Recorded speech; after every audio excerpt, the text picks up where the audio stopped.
Bem-vindo para mais um programa Encontro com a Palavra. Muito obrigado por ter escolhido juntar-se a nós para estudarmos a Palavra de Deus, enquanto continuamos com o livro de Gênesis. Gostaria de olhar para a terceira personagem nesse estudo encontrado no livro de Gênesis. Temos vários capítulos descrevendo o personagem Abraão, que nos fala sobre a fé. Temos muitos capítulos que descrevem Jacó, descrevendo a nossa própria crise de identidade pessoal, ou como podemos conhecer o propósito de Deus para nossas vidas e perceber que tudo que temos ou somos é por causa da graça do nosso Deus. Agora vamos para os últimos 14 capítulos do livro de Gênesis, que nos fala da história de José. José era um dos personagens mais puros das Escrituras. A maioria dos personagens tem seus pontos positivos e negativos. Cedo ou tarde, as suas características humanas aparecem e podemos dessa forma enxergar seus pontos positivos e negativos. José e Daniel parecem ser exceções dessa regra. A Bíblia não nos fala de seus pontos negativos. Parece que o nascimento de José foi um tipo de catalisador que mudou Jacó para ter um confronto com seu tio e fez com que Jacó se tornasse dono de si. Isso aconteceu quando José, filho de Jacó, nasceu. José foi o primeiro filho de Jacó nascido de Raquel, a esposa que ele tanto amava. Logo que Raquel ficou grávida de José, parece que Jacó percebeu que já estava na hora de cortar as relações com seu tio Labão. Jacó foi até Labão determinado que ele deveria receber tudo que estava devido a ele. Labão exercia uma certa tirania sobre ele, vamos dizer assim. Porque José foi o primeiro filho de Raquel, Jacó o tratava com particularidade. José era, obviamente, o predileto de Jacó. É claro que isso causou raiva em seus irmãos que planejaram o seu assassinato. Mas, como plano alternativo, eles decidiram vendê-lo para os mercadores de escravos que desciam para o Egito. Então, através das circunstâncias que estavam além do seu controle, José encontrava-se no Egito, primeiro como escravo e depois como prisioneiro. Mas pela extraordinária circunstância providenciada por Deus, José se tornou o primeiro ministro de todo o Egito, segundo no poder depois de Faraó. José viveu uma vida extraordinária no Egito. Na cabeça de José não havia dúvidas de que Deus tinha estrategicamente planejado, colocando-o no Egito. É claro, Deus sabia pelo seu poder e sabedoria que um período de fome e escassez estava chegando. Deus sabia que essa fome poderia arrasar aquele povo especial, que era o povo escolhido de Deus. Deus estava vindo para o mundo na forma do Messias e traria salvação para o mundo através desse povo. Quando o livro de Gênesis toca na história de José, o que essa história realmente quer contar é sobre a providência de Deus, ou o seu cuidado em vista ao que viria pela frente. Essa extraordinária história de José toma 14 capítulos. Por que a Bíblia toma 14 capítulos para falar-nos dessa história? A história de um homem? Deve haver uma mensagem na história de José, não? Bom, essa mensagem parece estar resumida em um versículo no Novo Testamento, Romanos 8:28, que diz: sabemos que todas as coisas concorrem para o bem daqueles que amam a Deus, daqueles que são chamados segundo o seu propósito. Esse versículo tem sido uma consolação e uma bênção para muitos através dos séculos. Um outro meio de dizer seria: sabemos que todas as coisas acontecem nas nossas vidas e tudo está operando para o nosso bem se realmente amamos a Deus. Essa é a história de José. Um outro aspecto importante da mensagem que recebemos dessa história pode ser unido em uma só palavra: graça. Podemos ver a ilustração da graça na história de Jacó. Graça significa o auxílio e a bênção de Deus, a bênção que nós obtemos dele sem merecer. A graça é simplesmente nos dada. Jacó ilustra a graça porque ele finalmente aprendeu que ele era abençoado pela graça de Deus. Por isso ele teve as bênçãos que teve, tanto materiais como espirituais. Antes, Jacó pensava que ele tinha recebido aquelas bênçãos espirituais e materiais porque ele era esperto, sabia passar bem a perna nos outros, o seu poder de manipulação e tal. Mas a maior ilustração disso podemos encontrar na história de Jacó e seu tio Labão. Quando Labão decidiu pagar o salário de Jacó em termos de como o rebanho dava cria, eles fizeram um acordo. Eles concordaram que todos os animais malhados, manchados ou listrados que nascessem, esses animais então seriam de Jacó. Todos os outros seriam de Labão.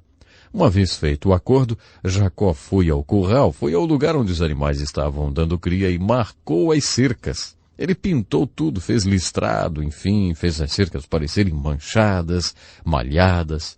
Ele acreditava que, daquela forma, os animais estariam olhando para aquelas cercas todas pintadas e manchadas.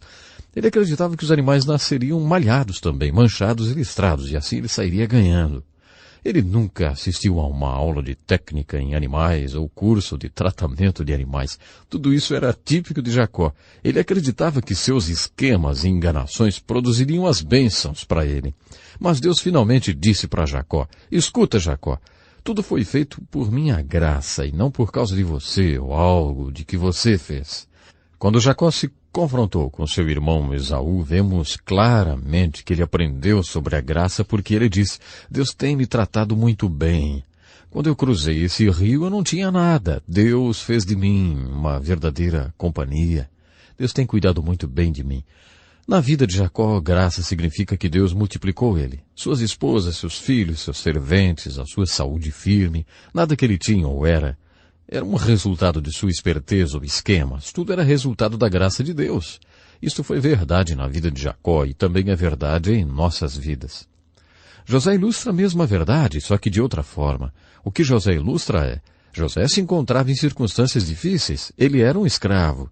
Ele estava em uma masmorra. José estava passando por todos aqueles problemas e circunstâncias, não porque ele merecia passar por tudo aquilo, mas porque através daquilo Deus poderia ser glorificado. Pela graça de Deus, Jacó foi abençoado, e pela graça de Deus, José foi chamado por Deus para viver uma vida dura. Foi por isso que Deus quis estrategicamente colocá-lo no Egito. Deus usou todas as circunstâncias para prepará-lo, para treiná-lo através daquelas experiências, de tal modo que José foi chamado para ser o salvador daquele povo. José foi preparado e ele era o único que poderia salvar o povo da fome e extinção. Ele estava no lugar certo, pronto para ser usado por Deus. Agora consideremos algumas aplicações práticas da história de José para as nossas vidas. Considere a relação que José tinha com seu pai e seus irmãos. Está longe de uma relação normal. Todos nós sabemos que, como pais, não devemos mostrar particularidade em relação aos nossos filhos. Já que Jacó fez de José o seu filho favorito, demonstrando particularidade para com ele, Jacó claramente não era um pai perfeito. Aquilo não era justo com os irmãos de José e também não era justo com José. Imagine todo o ódio que os irmãos tinham de José e todas as dificuldades que aquele ódio trouxe para a vida dele. A aplicação dessa parte da história é simplesmente a seguinte: nenhum de nós tem pais perfeitos. Nós viemos para o mundo com os pais já selecionados. Nós não os escolhemos. Nós viemos para esse mundo com pais e irmãos que exercem uma influência muito grande sobre nós. Eles moldam nossas vidas. Muitos de nós temos dor de cabeça e sérios problemas em nossas vidas porque nossos pais ou irmãos foram delinquentes. Mas é importante lembrar que Deus é soberano e pode superar, fazendo-nos superar as delinquências. Deus é soberano, acima das circunstâncias de sua vida, incluindo seus pais e irmãos. Deus pode usar a influência de seus pais e de seus irmãos e irmãs, mesmo que eles sejam delinquentes até. Deus pode usar a sua reação a eles para moldar a sua vida. Algum dia você estará sendo usado nos planos de Deus em algum lugar deste mundo. Acredito que Deus é soberano e está usando as circunstâncias em nossas vidas. Se respondermos a essas circunstâncias pela graça de Deus e com a ajuda que Ele nos dará, Deus usará essas circunstâncias para nos moldar para o ministério que Ele nos dará um dia. Às vezes o que chamamos de desgraça, circunstâncias além do nosso controle, muito difíceis, que fazem a gente parar para pensar: mas por que isso aconteceu comigo? Porque eu tenho esses problemas. As Escrituras estão dizendo para nós, através de José, que Deus é soberano. Ele conhece e sabe todas as coisas. E quando Deus nos concede a graça para agir nessas circunstâncias, em vez de ter reagido a elas, você descobrirá que aquelas mesmas circunstâncias, aqueles problemas que as pessoas que têm estado em sua vida desde quando você veio a este mundo, são a dinâmica que Deus está usando para moldar a sua vida. Eles são as ferramentas que Deus está usando realmente para trabalhar em você de tal forma que um dia você será chamado de acordo com os propósitos de Deus para completar o seu destino. Mas quando José se reencontrou com seus irmãos, é muito óbvio que José já tinha a perspectiva de todo esse episódio. Em Gênesis capítulo 50, versos 19 a 20, os irmãos ficam com medo de José, uma vez que o pai deles tinha morrido. Eles achavam que José ia querer se vingar. Mas José disse o seguinte: Ei, não tenham medo de mim. Até onde eu sei, Deus transformou em bem todo o mal que vocês fizeram, porque Deus me colocou nessa posição e assim eu pude salvar a vida de muitos. Observe como José estava completamente convencido da soberania de Deus em todas as circunstâncias. No versículo 5 do capítulo 45 de Gênesis, José coloca dessa maneira: Mas agora não vos entristeçais, nem vos irriteis contra vós mesmos por me haverdes vendido para cá, porque para a conservação da vida Deus me enviou adiante de vós. Pelo que Deus me enviou adiante de vós, a fim de conservar vossa sucessão na terra e para guardar-vos em vida por um grande livramento. Assim não fosseis vós que me enviastes para cá, senão Deus, que me tem posto por pai de Faraó e por senhor de toda a sua casa e como governador em toda a terra do Egito. Sabe, é muito interessante o que nós podemos observar. Veja que não há erros no que José pensa. Ele compreendia que Deus é soberano em todas as circunstâncias, porque ele dizia aos seus irmãos: Não é que vocês me enviaram para o Egito, mesmo que vocês pensem assim, mas foi Deus que me enviou para cá. O livro de Gênesis acaba com esse povo especial na terra do Egito. Com isso, nos traz ao segundo livro da Bíblia, o livro de Êxodo. Então agora estamos prontos para estudar o livro de Êxodo. Aquilo que vimos sobre as circunstâncias da vida de José nos dá uma perspectiva histórica do livro de Êxodo. No livro de Gênesis, um povo muito especial nasce, é nomeado e é salvo de serem extintos pela fome. Você se lembra que dissemos na nossa introdução que toda a Bíblia era sobre esse povo?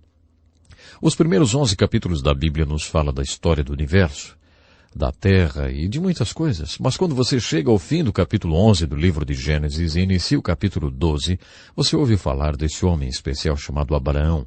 E é muito interessante ver e dizer que os outros 1178 capítulos da Bíblia são todos a respeito de Abraão e seus descendentes, em especial um dos seus descendentes, pelo qual todas as nações foram abençoadas. Você sabe quem?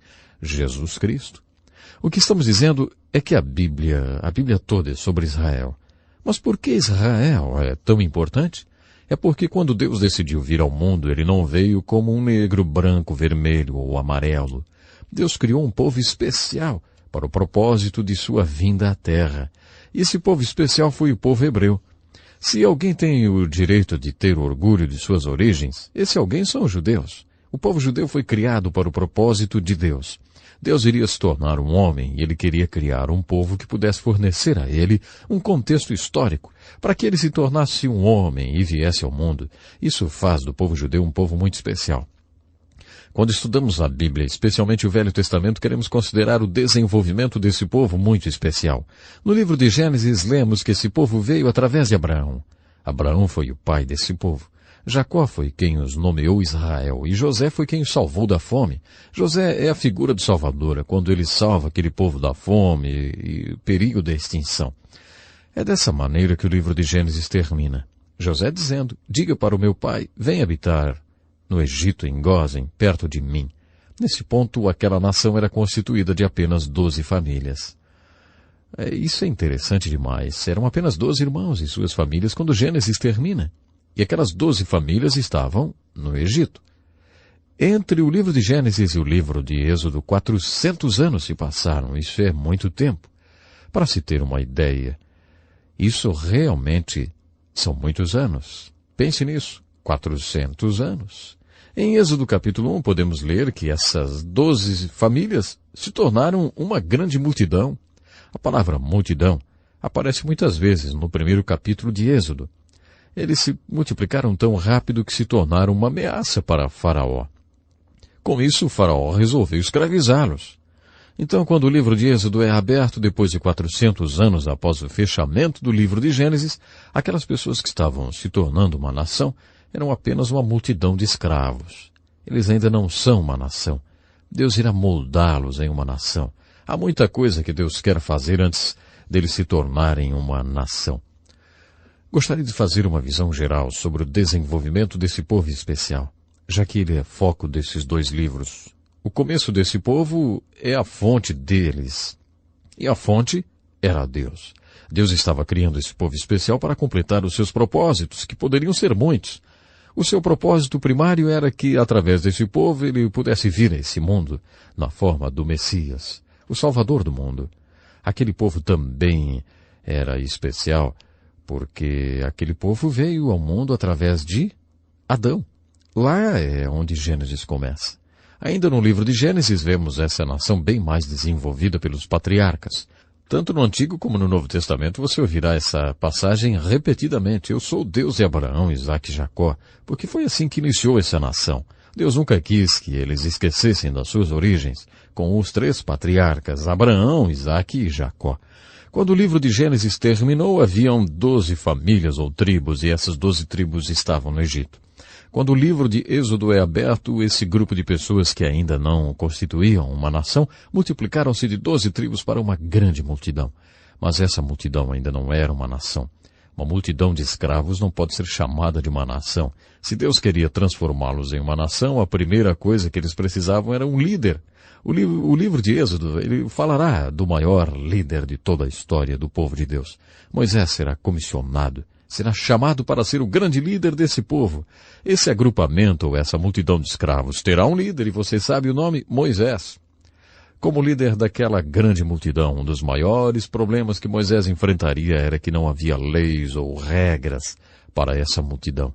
Não havia estrutura para que ele pudesse liderar. E por causa disso, por 3 vezes ele foi ao Monte Sinai e passava 4 dias de jejum e oração com Deus. E estava dizendo a Deus, Senhor, eu preciso de regras para liderar essas pessoas. Imagine como seria importante regras e leis para uma multidão. Você poderia esperar de alguma forma liderar uma multidão de 2 a 3 milhões de pessoas sem regras, sem leis? Seria difícil, não? Bom, isso é o que encontramos quando fazemos a transição do livro de Gênesis para Êxodo. A primeira coisa na qual devemos nos concentrar quando estudamos o livro de Êxodo é o povo. Êxodo quer nos falar sobre o desenvolvimento desse povo especial, pelo qual Deus estará vindo ao mundo. No livro de Êxodo também temos um problema. O povo estava no lugar errado. Aquele povo especial estava no Egito, e ainda por cima eram escravos. Deus não queria que o seu povo fosse escravizado. Então o grande conflito do livro de Êxodo é como esse povo ficaria livre da escravidão. Como se deslocariam para o lugar certo. A palavra Êxodo, o nome desse livro, significa a saída, ou apenas saída, a saída desse terrível problema, a escravidão. O livro de Êxodo, em além de história, é uma alegoria. Por toda a Escritura você verá o livro de Êxodo como história, a história da saída desses escravos aplicados a problemas que temos em nossas vidas. Por exemplo, no Novo Testamento, por muitos capítulos do Evangelho de João, temos registros das pregações de Jesus. Quando chegamos no versículo 30 do capítulo 8, João escreve, quando ele falou essas palavras, muita gente acreditou nele.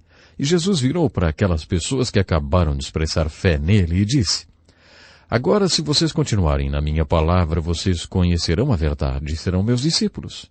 E quando vocês conhecerem a verdade vos libertará. Alguns deles responderam dizendo, mas o que o Senhor quer dizer com liberdade? Nós não somos escravos. E Jesus disse, sim, vocês são escravos. Qualquer um que peca continuamente é um escravo.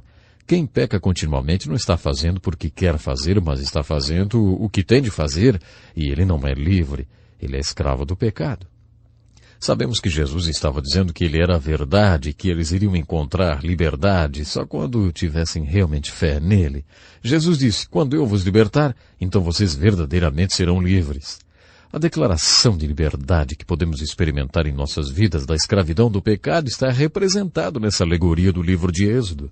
O problema histórico era a escravidão e Êxodo nos mostra como Deus resolveu aquele problema sério. Qual era a saída do Egito? Qual era a saída da escravidão? Deus era a saída. Deus era a resposta para o problema. A aplicação espiritual é a seguinte. Qual é a saída do seu e do meu pecado? No livro de Êxodo encontraremos o princípio da nossa libertação, o princípio da salvação pelo qual o povo de Deus foi liberto do Egito. Aqueles mesmos princípios de libertação vão mostrar a nós como nós podemos encontrar a libertação da tirania e escravidão do pecado e como podemos saber a verdade que pode nos livrar do pecado. Da próxima vez continuaremos o nosso estudo sobre o livro de Êxodo. Comece agora a lê-lo. Pergunte a você mesmo essas perguntinhas. O que isso quer dizer? O que isso tem a ver comigo? E como eu posso aplicar essas verdades na minha própria vida? Você já foi liberto da escravidão do pecado? Deus preparou um êxodo para você. É realmente muito importante que você saiba que o programa Encontra com a Palavra existe, porque nós queremos abençoar a sua vida. Nós estamos cumprindo uma tarefa muito especial que o Senhor Deus colocou em nosso coração. E nós acreditamos que diariamente você pode ser altamente abençoado por Deus, acompanhando os nossos programas, pensando em cada mensagem, em cada lição que temos trazido aqui. Sabe, são muitos os testemunhos, são muitas as pessoas que têm marcado um verdadeiro encontro com Deus através do encontro com a palavra. E o principal, acreditamos que você pode ser uma grande bênção para Deus. Não importando, talvez, a sua vida tenha sido marcada por momentos difíceis, quem sabe por tragédias pessoais, talvez você teve uma vida pecaminosa, ou tem ainda, e acha que não existe mais solução para você. Saiba, nós acreditamos que existe solução sim. Nós acreditamos no Senhor. Nós acreditamos no poder de Jesus. E acreditamos que Ele pode transformar de verdade. Se você continuar nos acompanhando, vai poder observar bem de perto quantos personagens na Bíblia Sagrada tiveram os seus problemas, tiveram seus desencontros com a vida, vamos dizer assim, mas puderam, outra vez, receber o perdão de Deus e foram alcançados pela grandiosa misericórdia do nosso Deus. É isso que Deus faz. A sua grandiosa misericórdia, a sua bondade, o seu amor tem prazer em nos encontrar. Que você possa realmente ser encontrado pela misericórdia e pelo amor do nosso grande e bondoso Pai. Até o nosso próximo programa. Um abraço a você.